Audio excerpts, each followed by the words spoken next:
Hello HSC 2027। তো আজকে আমরা দেখব কমপ্লিটিং সেন্টেন্স পার্ট 2 টপ 10 রুলসের পার্ট 2 এবং সবথেকে গুরুত্বপূর্ণ টপিকটা হচ্ছে completing sentence HSC English second পেপারে। সো আজকে যেটা দেখব সেটা হচ্ছে কন্ডিশনাল সেন্টেন্স। কন্ডিশনাল সেন্টেন্স একই সাথে এইচএসসি এবং অ্যাডমিশন দুটোটার ক্ষেত্রেই খুবই গুরুত্বপূর্ণ এবং তোমাদের এই কন্ডিশনাল সেন্টেন্সটা খুবই ভালো করে পড়তে হবে। So let's begin.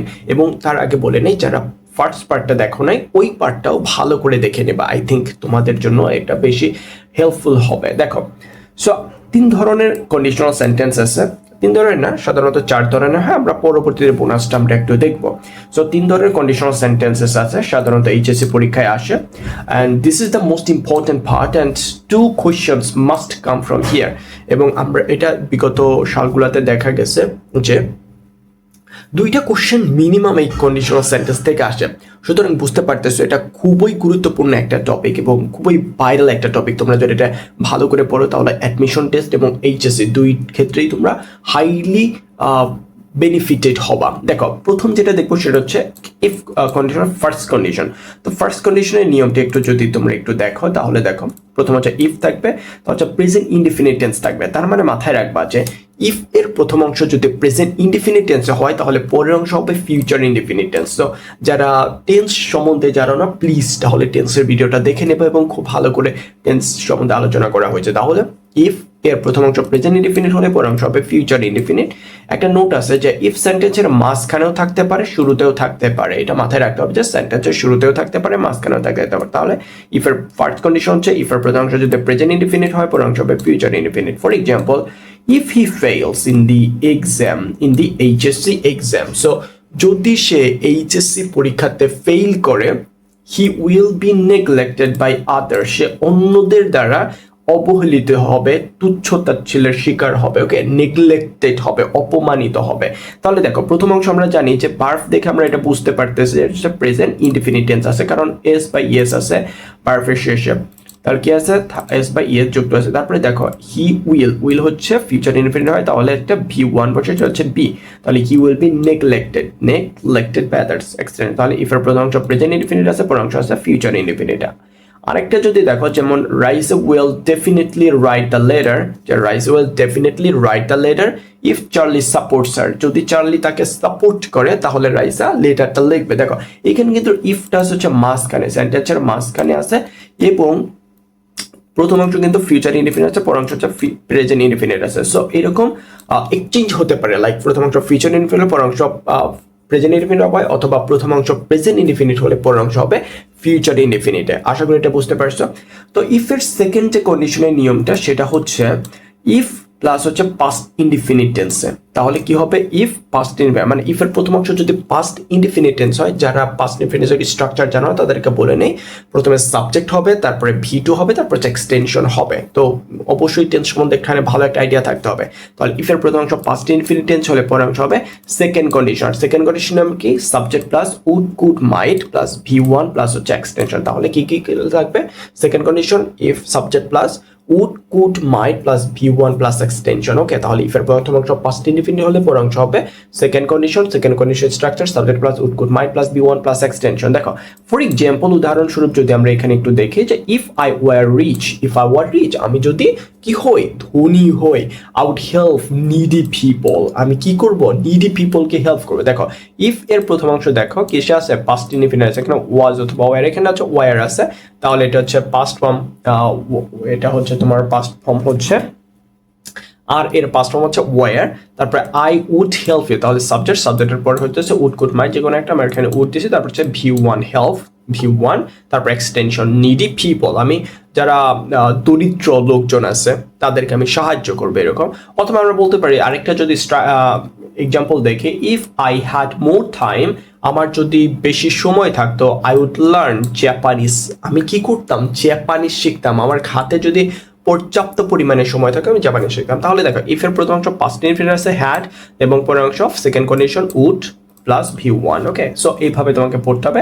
এবং আরেকটা নিয়ম সেটা হচ্ছে থার্ড কন্ডিশন। তো থার্ড কন্ডিশন হচ্ছে খুবই গুরুত্বপূর্ণ। তোমরা যদি একটু থার্ড কন্ডিশনটা এখানে দেখো যে ইফের প্রথম অংশ পাস্ট পারফেক্ট টেন্সে হবে, তাহলে ইফের প্রথম অংশ যদি পাস্ট পারফেক্ট টেন্সে হয় পরের অংশ হবে থার্ড কন্ডিশন। তো থার্ড কন্ডিশন স্ট্রাকচার প্রথম সেকেন্ড কন্ডিশনের মতোই, যে subject plus would have, could have, might have. দেখো এখানে উড কুড মাইট ছিল, এখানে হচ্ছে হ্যাভটা এক্সট্রা থাকবে, would have, could have, might have plus হচ্ছে V3 হবে, তারপর হচ্ছে এক্সটেনশন বসবে ওকে। সো এটা হচ্ছে থার্ড কন্ডিশন স্ট্রাকচার। কিন্তু কমপ্লিটিং সেন্টেন্সের বা এই কম্পিটিটিভ এক্সামে আরও একটা স্ট্রাকচার আসে, সেটা হচ্ছে থার্ড কন্ডিশনের মতোই। সেটা হচ্ছে প্রথমে ইফ না বসে এখানে হ্যাড বসবে, কি বসবে, হ্যাড বসবে, তারপরে সাবজেক্ট বসবে, তারপর হচ্ছে V3 বসে, তারপরে থার্ড কন্ডিশনের নিয়মটা হয় would have, could have, might have plus V3 plus extension.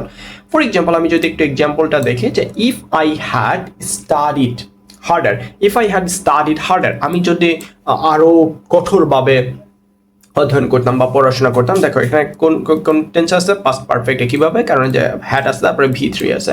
তাহলে I would have pass the exam, আমি কি করতে পারতাম, পরীক্ষাতে পাস করতে পারতাম। যে আরেকটু ভালোভাবে আরেকটু হার্ডলি যদি আমি পড়াশোনা করতাম তাহলে পাস করতে পারতাম। তো তাহলে পরের অংশ থার্ড কন্ডিশন। আরেকটা নিয়ম দেখো, if she had called me, দেখো if she had called me I would have advocated her during hardship. যদি সে আমাকে হচ্ছে তার কঠোর সময়ে বা কঠিন সময়ে যদি আমাকে সে কল করতো তাহলে আমি তাকে কি করতে পারতাম, অ্যাডভোকেটেড মানে তাকে সাপোর্ট করতে পারতাম, তাকে সমর্থন করতে পারতাম এরকম। তাহলে হ্যাড আই, এখানে তুমি হ্যাড শি কলড মি, এখানে ইফের পরিবর্তে এইরকম হতে পারে had she called me I could অথবা I would have advocated her during hardship। So এরকম ভাবে আসে যে হ্যাড, এটা এখানে হয়তো মিস্টেক হয়ে গেছে। সো আশা করি এই যে থার্ড কন্ডিশন, তিনটা যে আমরা কন্ডিশন নিয়মটা শিখলাম খুবই ভালো করে পড়তে হবে এবং অ্যাডমিশন টেস্টের জন্য খুবই গুরুত্বপূর্ণ। এবং অ্যাডমিশন টেস্টে আরও একটা ইফ কন্ডিশনের নিয়মটা আসে থাকে, সেটা হচ্ছে এটাকে আমরা বলি জিরো কন্ডিশন। এটা হচ্ছে খুবই গুরুত্বপূর্ণ। এটা কমপ্লিটিং সেন্টেন্স আসে না, এইচএসএ কমপ্লিটিং সেন্টেন্স আসে না, বাট তুমি যদি অ্যাডমিশন ক্যান্ডিডেট হয়ে থাকো বা তুমি যদি অ্যাডমিশনের জন্য প্রিপেয়ার হয়ে থাকো, then this one is really super important for you. So you should also remember and memorize the topic okay. So zero কন্ডিশনটা কিরকম, যে ইফ হবে তারপর প্রেজেন্ট ইনডিফিনিট এবং পরের অংশ হচ্ছে প্রেজেন্ট ইনডিফিনিট হবে। তার মানে এটা হচ্ছে যেটা হচ্ছে রিয়েলিস্টিক থিংস, যেটা হচ্ছে ইউনিভার্সাল ট্রুথ, এইরকম জিনিসের ক্ষেত্রে সাধারণত জিরো কন্ডিশন হয়। আর জিরো কন্ডিশন উভয়টাই প্রেজেন্ট ইনডিফিনিট হবে। ফর এক্সাম্পল আমরা বলতে পারি if the water boils, if the water boils it becomes hot, it becomes hot, তাহলে এটা যেহেতু চিরন্তন সত্য এরকম হবে। For example if you boil eggs, if you boil eggs they become hard, they become কি হবে, এখানে দেখো মাঝখানে কিন্তু কমা বসবে, they become hard, তারা কি হয়ে যাবে, কঠিন মানে হচ্ছে শক্ত হয়ে যাবে, হার্ড মানে কি এখানে শক্ত হয়ে যাবে, মানে ইউনিভার্সাল ট্রুথ। আর if you don't eat you feel hungry, যদি তুমি না খাও তাহলে কি করবা, হাংরি ফিল করবা। সো এই হচ্ছে আমাদের ইফ কন্ডিশনের চারটা নিয়ম। সো খুবই ভালো করে তোমাদের এটা পড়া উচিত ওকে। দেখো পরবর্তী যেটা সেটা হচ্ছে সো দ্যাট এর নিয়ম। সো দ্যাট এর নিয়মটাও ভেরি ইম্পর্টেন্ট। যে স্ট্রাকচার হচ্ছে সো দ্যাট অর্থ হচ্ছে যাতে, সো দ্যাট অর্থ হচ্ছে যাতে। স্ট্রাকচার হচ্ছে প্রথমে হচ্ছে তোমার সাবজেক্ট থাকবে, মানে সো দ্যাট পর্যন্ত থাকবে, তারপর হচ্ছে একটা সেন্টেন্স থাকবে, সেন্টেন্স ওয়ান, এখানে সেন্টেন্স ওয়ান থাকবে, তারপরে সো দ্যাট থাকবে, তারপরে subject plus will, can, could, will, would, may, might এগুলো বসবে, তারপর হচ্ছে V1 বসবে, তারপরে এক্সটেনশন বসবে। দেখো এখানে সো দ্যাট মানে হচ্ছে যাতে, subject plus can, could, will, would, may, might, shall, should এগুলো বসবে, তারপর হচ্ছে V1 বসবে, এক্সটেনশন বসবে। ফর এক্সাম্পল আমরা বলতে পারি Raisa will study for 5 hours every day, যে রাইসা 5 ঘন্টা প্রত্যেক দিন পড়বে। সো দ্যাট যাতে, নিয়ম অনুসারে এরপরে কি বসবে, একটা সাবজেক্ট বসবে, এখানে সাবজেক্ট হচ্ছে শি। তারপরে দেখো এটা যেহেতু হচ্ছে ফিউচার ইনডিফিনিট আছে বা প্রেজেন্ট ইনডিফিনিট যদি থাকতো তাহলে আমরা can, could, May, can, May, will এগুলো ইউজ করতাম। তাহলে যদি পাস্টে থাকতো তাহলে আমরা কুড, মাইট এগুলো ইউজ করতাম। তাহলে she can, subject plus can আমরা এখানে ইউজ করছি, মেক V1 এ গুড রেজাল্ট, আর গুড রেজাল্ট সে ভালো একটা রেজাল্ট করতে পারতো ওকে। দেখো তাহলে যেহেতু বেশি সময় হয়ে যাচ্ছে সুতরাং আমরা একটা করে এক্সাম্পলগুলো দেখবো, ঠিক আছে। নেক্সট নিয়মটা হচ্ছে টু ডট ডট টু, অর্থ হচ্ছে এত যে, এটা হচ্ছে নেগেটিভ অর্থ প্রকাশ করে, এখানে কোনো নেগেটিভ কোনো ওয়ার্ড দিতে হয় না, বরং টু ডট ডট টু নিজেই হচ্ছে নেগেটিভ। ফর এক্সাম্পল আমি যদি বলি আচ্ছা ইটস টু গুড, অথবা the water is too hot, too hot মানে খুবই হট, অতিরিক্ত পর্যায়ে হট ওকে, এইরকম অর্থ প্রকাশ মানে নেগেটিভ অর্থ প্রকাশ করবে ওকে। সো দেখো তাহলে এটা কোনো নেগেটিভ শব্দ বসেনটা মাথায় রাখতে হবে। স্ট্রাকচার সাবজেক্ট প্লাস বার প্লাস টু, মানে প্রথম টু, এটার উচ্চারণ কিন্তু টু, নট টু। ওকে, এটা মাথায় রাখতে হবে, টি ডাবল এটার উচ্চারণ হচ্ছে two, not to.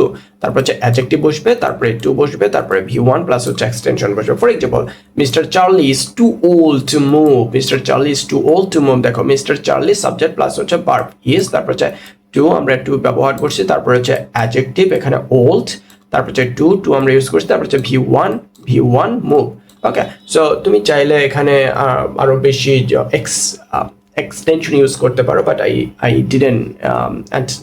didn't use here the extension. Okay, so তুমি চাইলে ইউজ করতে পারো, এটা আমি অপশনাল হিসেবে রেখে দিছি। সো মিস্টার চার্লি এতই বৃদ্ধ যে সে চলাচল করতে পারে না। আমরা জানি যখন ইউ বিকাম এইজড, তুমি যখন এইজড হয়ে যাবা, then you will lose your strength. Okay, তুমি হারায় ফেলবা, শক্তি হারায় ফেলবা, টু মুভ চলাফেরা করার শক্তি হারায় ফেলবে এরকম। তারপরে দেখো সো দ্যাট এর নিয়ম, লাস্ট এটা হচ্ছে স্ট্রাকচারটা so dot dot that. So dot dot that অর্থ হচ্ছে এত যে, এটা হচ্ছে পজিটিভ অর্থ প্রকাশ করবে এবং নেগেটিভ করতে হয়। হ্যাঁ, পজিটিভ থেকে নেগেটিভ করতে হয়। দেখো সো ডট ডট দ্যাট এটা হচ্ছে তোমার টু ডট ডট টু এর বিপরীতটা। তাহলে এখানে সাবজেক্ট প্লাস বার প্লাস সো, ওইখানে টু ছিল, এখানে হবে সো, তারপরে অ্যাডজেক্টিভ বসবে, তারপরে দ্যাট বসবে, এখানে কিন্তু টু ছিল, এখানে দ্যাট বসবে, তারপরে subject can not, could not, may not, might not এরকম বসবে, তারপরে V1 বসবে, এক্সটেনশন বসবে। For example, Bangladesh is so corrupted, Bangladesh এতই দুর্নীতিগ্রস্ত যে it can not be developed, এটা উন্নতি করতে পারে না। এটা কি করতে পারে? উন্নতি করে না। তার মানে যখন সমাজটা নানা রকম সোশ্যাল বা ইভিলে যখন সে যায়, তখন কিন্তু আমরা উন্নতি করতে পারি না। সিমিলারলি একটা দেশও যখন এতটা কারাপশন হবে, তাহলে কি করতে পারবো না আমরা, আমাদের দেশ আগাতে পারবে না। ওকে, সো এরকম অর্থ প্রকাশ করে। দেখো এখানে সো কারাপ্টেড, সো হচ্ছে তারপর হচ্ছে কারাপ্টেড হচ্ছে এখানে অ্যাডজেক্টিভ, তারপর হচ্ছে দ্যাট নিয়ম অনুসারে, তারপরে সাবজেক্ট বসবে, এখানে ইট হচ্ছে সাবজেক্ট, তারপরে ক্যান নট, কুড নট যে কোনো একটা দেবো। এখানে আমরা ক্যান নট ইউজ করছি বিকজ প্রথম অংশ এখানে দেখো প্রেজেন্ট ইনডিফিনিট টেন্স আছে সেই জন্য। ওকে, তারপর হচ্ছে V1 এখানে ইউজ করতে, তারপরে ডেভেলপ এক্সটেনশন। ওকে, সো আশা করি তোমরা এই কমপ্লিটিং সেন্টেন্সের নিয়মগুলো বুঝতে পারছো, এবং আজকে ছিল পার্ট 2 অ্যান্ড পার্ট 3 হচ্ছে পার্ট 1 অ্যান্ড পার্ট 2 তোমরা খুবই ভালো করে দেখবা। আই থিঙ্ক এগুলো তোমাদেরকে হেল্প করবে ভালো একটা রেজাল্ট গেইন করার জন্য, এবং আমি তোমাকে এটা গ্যারান্টি দিতে পারি যে part 1 and part 2 will cover your all the rules of completing sentence of HSC and Alim. ঠিক আছে, সো আরেকটা জিনিস এখানে আমি দেখবো যে appropriate sentence making. Appropriate sentence making হচ্ছে এখানে একটি অসম্পূর্ণ বাক্য দেওয়া থাকবে, এর অর্থের উপর ভিত্তি করে বাকি অংশটা সম্পূর্ণ করতে হবে। ঠিক আছে, সো এইরকম অর্থ প্রকাশ করবে। সো আরেকটা জিনিস আসে, সেটা হচ্ছে প্রবাদ বাক্য থেকে আসবে। ফর এক্সাম্পল, এখানে দেখো বিগত প্রশ্ন থেকে গেছে যে প্রত্যেক বোর্ডে কোনো না কোনো একটা প্রবাদ বাক্য এসে থাকে। ঠিক আছে, সো এটাও আসে যে প্রবাদ বাক্য, যেগুলো তুমি বিগত কোশ্চেনগুলো যখন তুমি ফিগার আউট করবা তখন তুমি বুঝতে পারবা। এক্সাম্পল, উদাহরণস্বরূপ এখানে কি হতে পারে, যেমন টাইম ইজ টাইট, সরি এটা ভুল হয়ে গেছে, টাইম অ্যান্ড টাইড হবে এখানে, ইজ না, time and tide wait for none. সময় নদীর স্রোত কারোর জন্য অপেক্ষা করে না, এই যে একটা প্রবাদ বাক্য ছিল এরকম। আবার মর্নিং শোজ দ্য ডে, যে সকাল দিনটা কেমন যাবে বলে দেয় এরকম। তারপরে once a liar always a liar, যে একবার মিথ্যা কথা বলে সে সবসময় মিথ্যা কথা বলবে, এরকম অর্থ প্রকাশ করে। ঠিক আছে, সো এই যে এইরকম রিলেটেড যতগুলা প্রবাদ বাক্য আছে, তোমরা এগুলা হচ্ছে একটু দেখে নেবা এবং ট্রাই করবা যে তোমাদের যে নোট খাতার যে থাকবে গ্রামারের জন্য, সেইখানে আলাদা 2টা পেজ রাখার জন্য, এবং তোমরা যখন এই কম্পিটেন্সেসগুলা বোর্ড কোশ্চেনগুলো ফিগার আউট যখন করবা, রাইট ডাউন করবা। হ্যাঁ, তাহলে তোমাদের জন্য এটা বেশি অ্যাপ্রোপ্রিয়েট হবে এবং খুব ভালোভাবে তোমরা এখানে ভালো একটা রেজাল্ট গেইন করতে পারবা if you read the way I am just talking. Okay, এবং if you follow the strategy. তো নেক্সট আমরা আমাদের অলরেডি আর্টিকেলের উপরে টপ 10 রুলসের ভিডিও হয়ে গেছে, এবং হচ্ছে তারপর ওয়ার্ডস অ্যান্ড ফ্রেজেসের উপরে হয়ে গেছে।